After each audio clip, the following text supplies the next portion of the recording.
Hi guys, it's Reagan and welcome back to another video. Today's video I'm simply so excited for it. That's right, I'm going to be chatting through my August TBR. This might be an unpopular opinion, but in my personal life, August is the start of fall. I don't care if it's 101 degrees outside. I don't care if I'm sweating.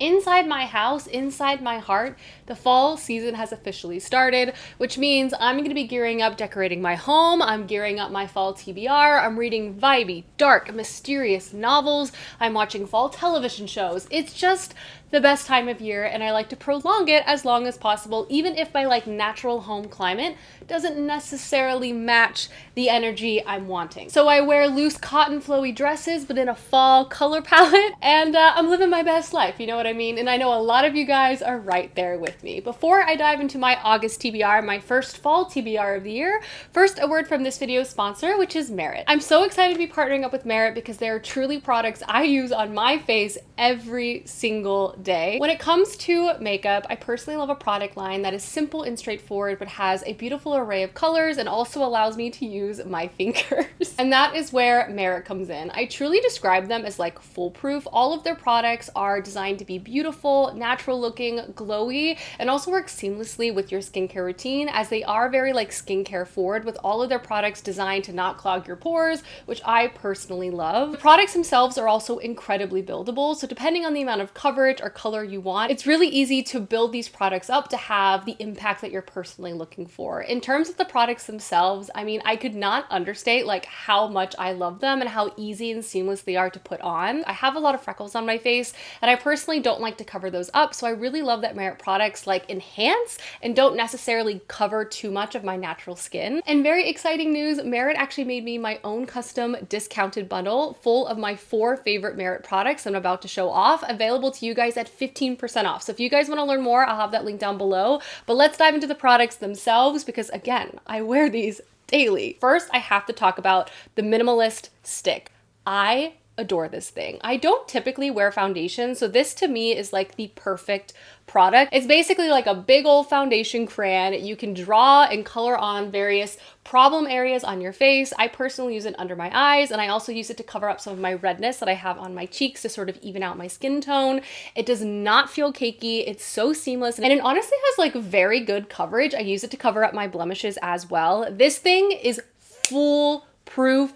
I love it, and I also love that I can blend it into my face with my fingers. Alongside that, I have to give a shout out to the Flush Balm. I have many colors of this product, and I have been using it for years. Again, a blush that is just so simple and easy to apply. The color I'm holding in my hand now is Beverly Hills and is probably my most worn color. It's just the perfect terracotta color. Again, this product is great because it's easy to swipe and also build up the amount of color you're wanting on your face. Next is the Day Glow Highlighting Balm. Again, I love this. It just makes me have this natural glow, almost like I have that serum look all day. I just apply this on the high points of my cheekbones, and again, it just melts into the skin in the most beautiful finish. And then lastly, my number one product from Merit, the product I'm using on a daily basis, which is their shade Slick. This is their lip oil, lip gloss product, and I love it so much. The color I'm using in the video is one of their jelly shades, but I also have so many of their classic shades as well. It's the perfect lip oil that leaves a bit of color,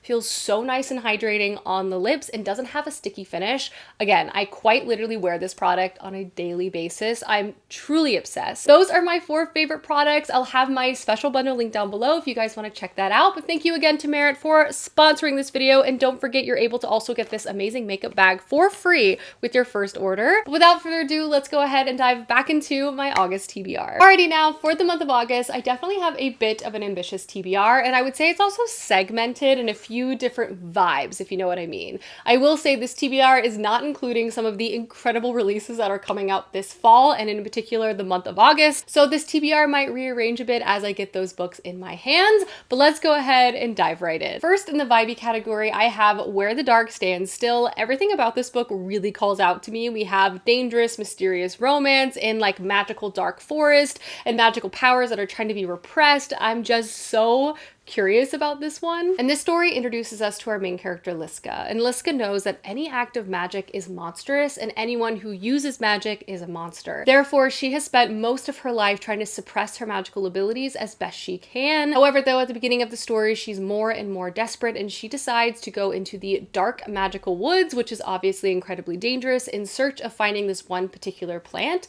If she's able to locate this plant, it will basically dampen her magic for the rest of time, which is what she's looking for. However, though, upon entering this forest, she runs into an unlikely individual who is a demon of this wood, and they of course strike up a bargain, as you would anticipate, and from there she has to follow him back to his crumbling manor within this wood. Again, dark mysterious woods. This definitely gives me like fairy tale vibes. I'm hoping for a lyrical writing style. I just have a feeling this could be a favorite. Another vibey book I hope to get to this month is Certain Dark Things by Silvia Moreno Garcia. This is a vampire story set in Mexico City, which truly, say no more. This book has been on and off so many TBRs of mine this year, and it's simply put a book I have to get to ASAP. I feel like this will be not only a book I will really enjoy, but this author has a new book coming out this month, so I need to be caught up on all of her releases before I read that new release. This is a story set in Mexico City, and Mexico City is now an oasis for vampires. The first main character we follow is Domingo, and Domingo is just trying to survive. He's basically kind of like a street rat collecting trash to sort of make ends meet,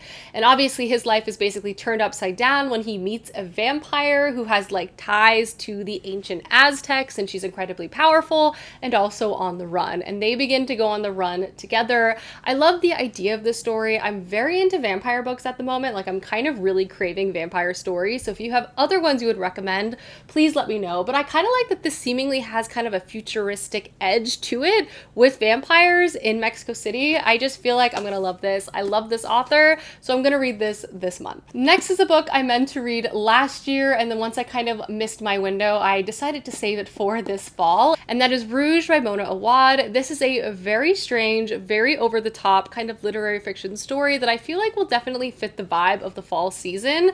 It basically follows our main character, who at the beginning of the story is attending her estranged mother's funeral, and once she's there, she sort of meets some unexpected people. These people are from this like med spa that her mother liked to frequent on a regular basis, and she quickly realizes that this med spa might actually be a cult. This is said to be a very strange horror reimagining of Beauty and the Beast, centering beauty and the concepts of youth and like all different types of stuff here. I'm very, very curious about this one. I'm also kind of in the horror mindset, and again, with the fall winter season, it's definitely the time of year that I read the most horror, so I wanted to get to this one right away. The next book that's on my TBR I feel like is truly going to deliver the atmosphere. Book one of this series was one of the most vibey, just like well curated settings I've read in a long time. Like, I felt so transported while reading it. And that book is The Book That Broke the World by Mark Lawrence, the first one being The Book That Wouldn't Burn. This series centers one of the best magical library settings I simply have ever read. The scale, strangeness, and just overall vibe of this place, where the entire book basically takes place in, is truly unmatched. Just sort of exploring this dangerous magical place was simply so transporting, and I can't wait to see where this series is going to take us next. But this is a series that centers our two main characters, and their fates and lives become intertwined. The first is a girl who grew up in a place called the Dust. It's a very dangerous and removed community, and once they're attacked by sort of an outside force, she's forced to flee to the central city of this fantasy world where this library exists. From there, she kind of becomes an apprentice to this library, and we see her as she trains and tries to like understand how to move and to survive in this very dangerous book-centered place. We also follow a young man who's been trapped inside of a chamber of a library with his siblings his entire life, and they're very strange. They have certain abilities, and again, things sort of become very weird from there, full of mystery and intrigue, and again, just one of the best library settings I have read in a long time. I was hooked by book one, and I really want to see where book two is going to take us, and it very much just feels like a perfect beginning of fall read to get me in the spirit of an atmospheric season, you know? We have The Book of Doors by Gareth Brown. I recently hauled this book in a video, and I got so many comments that made me very excited to pick this book up. I initially wasn't necessarily uninterested, because obviously I bought it, but I feel like the synopsis of the story really leads that this is a romance mixed with contemporary fantasy, and apparently while there is sort of a romantic subplot line, it's much darker and more fantasy forward than I think the synopsis maybe makes it out to seem, which definitely definitely piqued my interest. Reading over the synopsis, this book definitely gave me like Shadow of the Wind meets the Starless Sea sort of vibes. I'm hoping this has a very lyrical and mysterious writing style that will pull me in. But to take a step back, this book basically follows our main character Cassie, who has lived a very normal life up to this moment. She basically has just worked in this bookstore in New York City until one day one of her favorite patrons actually passes away within the bookshop itself. She's obviously mourning this older gentleman and the stories that he used to tell her, and then one day she realizes that he actually left her a book, a very old, like damaged book, and when she begins to read it, she realizes that it's much more than like a standard story, and within it, it basically describes how any door can lead anywhere. And this sort of turns her life upside down as people begin to pursue her for this book and the power that's like within its pages. This just sounds really mysterious, thriller forward, and I'm hoping again with a very lyrical and beautiful writing style. And I always love this concept of like dangerous magical book and like subset of people trying to find it like within the world. I always think it's a fun setup to read, and I'm hoping this delivers. Next up, I have some series that I'm hoping to continue on this month. First is Howling Dark by Christopher Rouge. First one being An Empire of Silence, which I read now a few months ago. I want to make sure I'm continuing on with this very long series as soon as possible before I begin to forget details, as I am someone who definitely forgets details. This is a hyper popular, seemingly getting popular as the days passed, hybrid fantasy sci-fi story. It's definitely very sci-fi forward in terms of its combat and the fact that it's like set in the future with spaceships and aliens, but it definitely has a writing approach that reminds me a lot of high fantasy with the world building and also the influence of the world itself.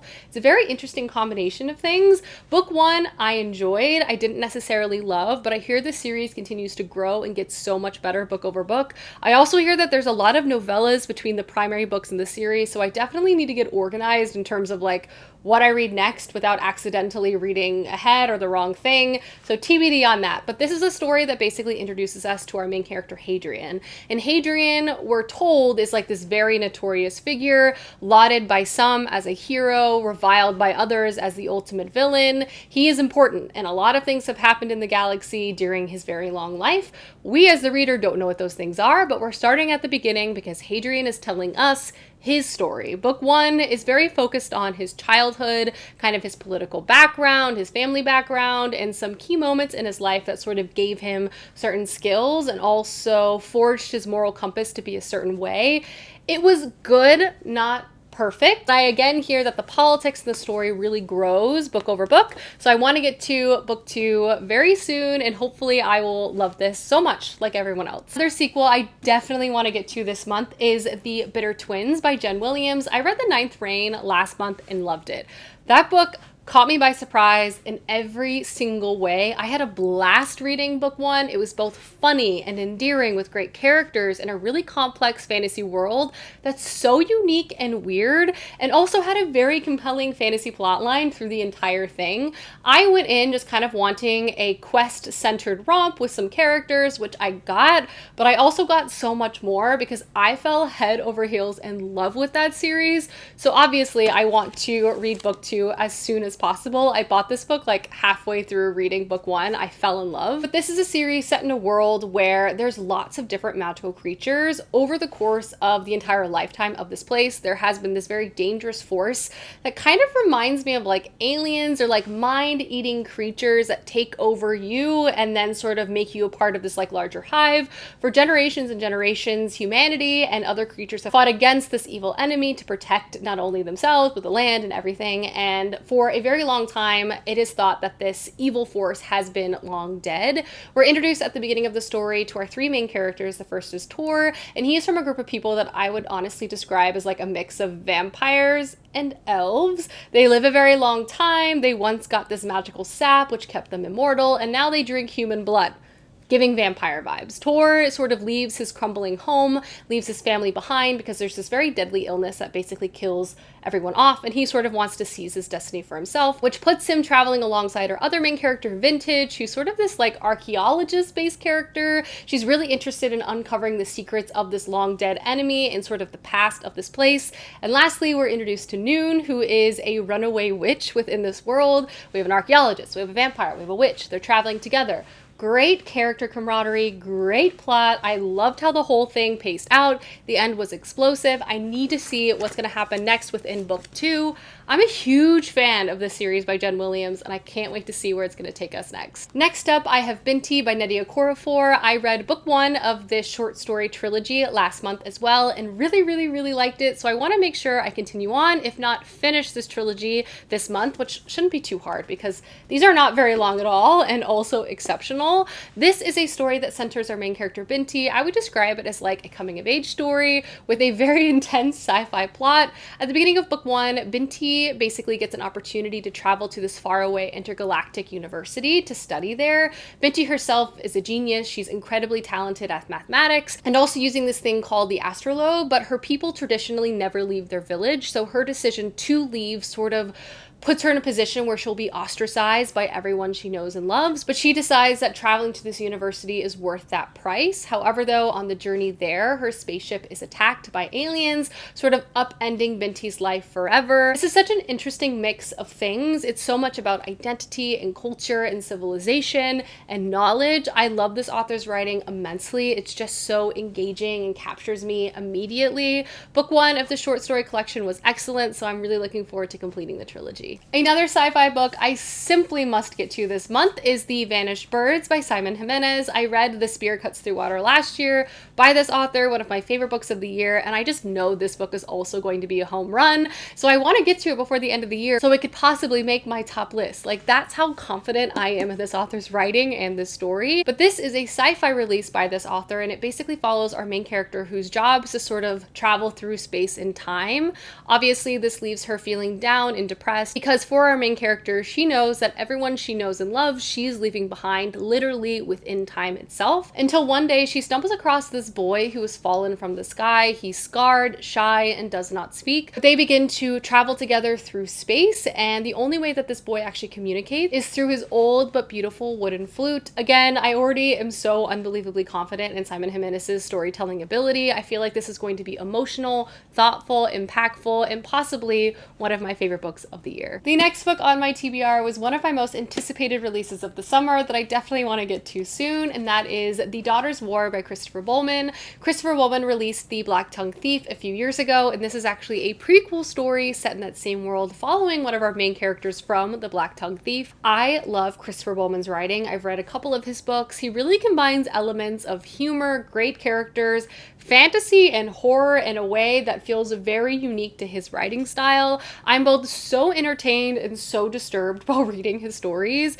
This is a story, again, that's set in the same world but is a prequel, but we're following our main character Galva. We know Galva from The Black-Tongued Thief as one of the main quest individuals in that storyline, and I adored her within that book. Her contrast to our other main character, their banter back and forth, was truly impeccable, and we know while reading that story is that she is a very capable warrior. We also know that she is a veteran of something called the Goblin War, which is one of the most horrifying and dangerous conflicts within this world. In this prequel novel, we follow Galva as she makes the decision to fight in this war, despite the fact that her family did not want her to leave home at all, and I believe we follow her throughout this entire conflict. I already know this is going to be so gruesome. It's going to be very like war forward. I'm currently reading The Heroes by Joe Abercrombie, and I definitely, not to say that they're going to be so similar in writing style, but in terms of like gruesomeness, I feel like it's going to be a dark read, but I also can't wait. And the last book on my TBR, I'm going to mention briefly, but I'm just going to say it's going to happen. I'm finishing this book this month. I'm going to dedicate a whole vlog to it.